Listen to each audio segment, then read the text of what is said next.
नमस्कार, आप देख रहे हैं पल्स 24 न्यूज और मैं हूं आपके साथ सपना मदेशा। शक्ति वाहिनी संस्थान के तत्वाधान में मंगलवार को गोलर सुशीला विद्यापीठ केशपुर के कन्याश्री क्लब के सदस्यों के साथ विशेष प्रशिक्षण शिविर का आयोजन किया गया।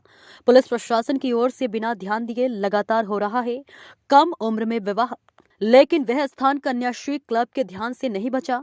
गोलर सुशीला विद्यापीठ के कन्याश्री क्लब ने हमेशा से ही नाबालिग लड़कियों की शादी पर रोक लगा दी है और उन्हें उनकी वीरतापूर्ण उपलब्धियों के लिए राज्य सरकार से वीरांगना पुरस्कार भी मिला है और इसलिए शक्ति वाहिनी नाम के एक स्वयंसेवी संस्था ने गोलर सुशीला विद्यापीठ के कन्याश्री क्लब के सदस्यों को विशेष प्रशिक्षण दिया है।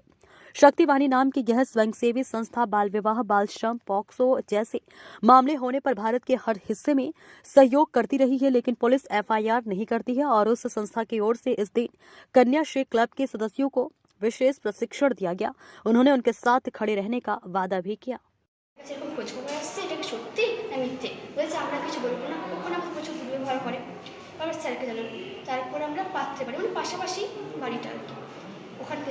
দিয়ে এবার ছেলে তার বাবাকে জিজ্ঞাসা করে যে আপনার ছেলে কোথায়, তখন সে বলে যে 2 দিন আগে বাইরে কাজ করতে এসছে বাড়ি, বন্ধু বাড়ি গিয়েছে। কোথায়? দস্যুপাড়ি। যদি ফোন নাম্বার দিয়ে আমরা কথা বলবো, বলছে ফোন নষ্ট হয়ে গেছে, ফোন নেই। আমি তাহলে আপনারা যোগাযোগ করতেন কী করে? যখন ছেলে দূরে থাকতো নিশ্চয়ই কোনো না কোনোভাবে আপনারা যোগাযোগ করতেন। তখন বললেন বাড়িতে এসছে এবং জানি না। অনেক বলার পর ওখানে এক দাদু ছিলেন, তিনি আমাদের খুব সাহায্য করেছেন, বলতে হবে। তিনি বললেন যে নাম্বার যখন দিয়ে দাও ওরা দেখে নেবে। আশ্চর্য বিষয়, যদি ফোন নষ্ট হয়ে থাকে 2-3 বিষয় আগে ওনার স্টোরিতে কী করে মেয়ের ছবিটা আসে আমরা দেখেছি। এরকম করতে করতে পুলিশ আসেন, ভিডিওতে কোনো থেকে লোক আসেন, পঞ্চায়েত সাহেব আসেন, উনি লোক পাঠাচ্ছি, পুলিশ এরকম করতে করতে মেয়েকে আমরা উদ্ধার করে নিয়ে আসি।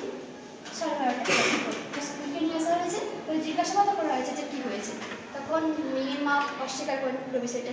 মেয়ে এইটুকু স্বীকার করেছেন যে বিয়ের কথা হচ্ছিল, বিয়ে ঠিক হয়ে গেছিলো, এই জন্য আমি পালিয়ে গিয়েছিলাম। মুচেরিকা আদায়ও করা হয়, পুলিশ কর্তৃপক্ষ মুচেরিকা আদায় হয়ে করে নিয়ে গেছে। এবার আমরা এখন ছেলের বাড়িতে গিয়েছিলাম, তখন একটা আমাদের কাছে খবর এলো যে মেয়ে বাড়ি চলে আসছে।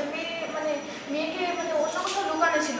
আমরা যখন ছেলের বাড়িতে যাই তখন মেয়েকে এপাশ থেকে বাড়িতে আনা হয় এবং পুলিশ প্রশাসন ওখানে ছিলেন। তারপরে আমরা জানতে পারলাম মেয়ে বাড়িতে এসছে। মেয়ের বাড়িতে যখন গেলাম আমরা, মেয়ের বাবা আমাদের যাই তাই গালিগালাজ করলো ও আমরা তারপর বললাম মেয়েকে আমাদের সাথে স্কুল ড্রেস পরিয়ে দিন, আমরা স্কুলে নিয়ে